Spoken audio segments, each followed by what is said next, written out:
நல்ல ஸ்ட்ராங்காக ரோடை போட்டு அதுக்கப்புறம் கான்ட்ராக்டே கிடைக்காத ஒரு கம்பெனியை பற்றி நீங்கள் என்றைக்காவது கேள்விப்பட்டிருக்கீங்களா? எங்கேயாவது?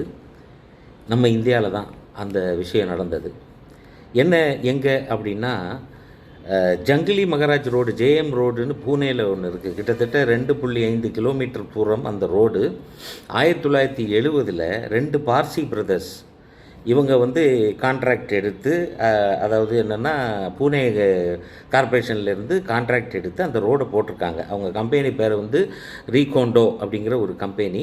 அவங்க என்ன பண்ணியிருக்காங்க, கார்ப்பரேஷனில் எழுதி கொடுத்துருக்காங்க, 10 வருஷத்துக்கு இந்த ரோட்டில் ஏதாவது குண்டு குழி இருந்தால், இந்த ரோடு ஏதாவது கிராக் ஆச்சுன்னா நாங்கள் திரும்ப பைசாவே வாங்காமல் அந்த ரோட்டை போட்டு தருவோம் அப்படின்னு சொல்லி இவங்க வாங்கியிருக்கிறாங்க. அந்த மாதிரி ரோடை போட்டு கொடுத்துருக்காங்க. பெஸ்ட் ரோடாக, அதாவது பெஸ்ட்டு டெக்னிக் யூஸ் பண்ணி, அது என்ன சொல்கிறாங்கன்னா ஹாட் மிக்ஸ் அஸ்பால்ட் டெக்னாலஜி அப்படின்னு சொல்கிறாங்க. இந்த டெக்னாலஜியை பயன்படுத்தி இந்த 2 சகோதரர்களும் பாவம் ரெகோண்டோன்னு கம்பெனியை வச்சு இவங்க வந்து கார்ப்பரேஷனில் இது பண்ணி ரோடெல்லாம் போட்டு கொடுத்துட்டாங்க. ரோடு போட்டு கொடுத்ததுக்கப்புறவு 10 வருஷம் கழித்து ஒரு குண்டு குழியும் ஆகலை. 50 வருஷம் கழித்து இந்த ரோடு இன்னை வரைக்கும் சூப்பராக இருக்குது அப்படின்னு சொல்லி, அதாவது குழி இல்லாத ரோடு அப்படின்னு இந்தியாவில் எங்கேயாவது இருக்கா அப்படின்னா அந்த ஜேஎம் ரோடு பூனேக்கு போய் பாருங்கன்னு சொல்கிறாங்க.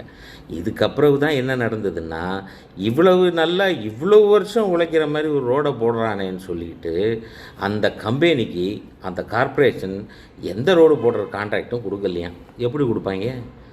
6 மாதத்துக்கு ரோடை மாற்றணும்ல.